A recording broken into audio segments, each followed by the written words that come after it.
Burger which is like a term most like Pakistanis or like Desi people use to refer to like kids who are not typically raised in like Pakistan and they're not like native Pakistani. Like for me, for example, I've been raised in Dubai, so I would be referred to as a burger.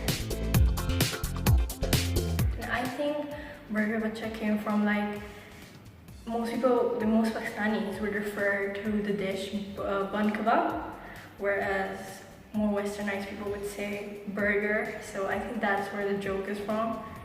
And personally, I don't think it's like offensive. I feel like it's just like poking fun. Like I've been called it several times by my friends. Like I don't get some of their jokes, so like they're like, oh, she's a burger, she won't understand.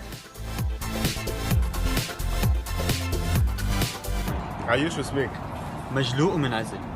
These words mean snobby, stocky, overly excited, and socially awkward. There are two terms. One of them is ajnabi, which I think everyone's familiar with, but the other one that I'm going to tell you about is khawega. So Egyptians come up with that term, you know, to describe someone who's like not from here.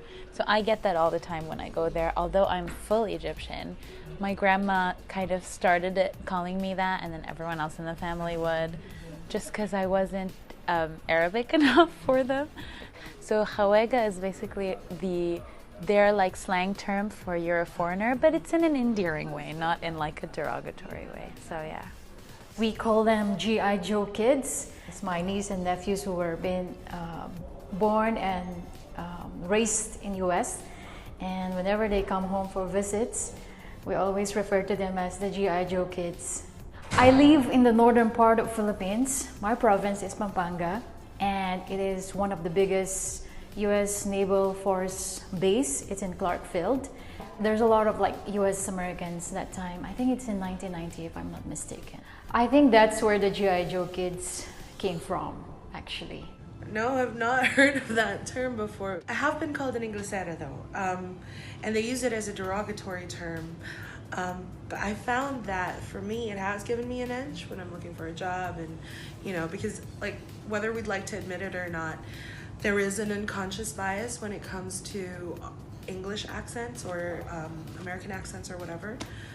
I think though that the challenge is going home to your own country and having it feel so very foreign, almost alien. The challenge is knowing the word home and not having a feeling to attach to the sound of it.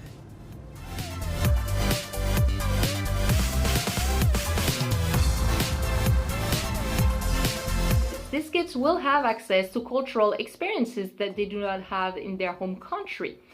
In addition, they will be much less likely to believe in racist stereotypes. However, some might find difficulties to fit in their home country.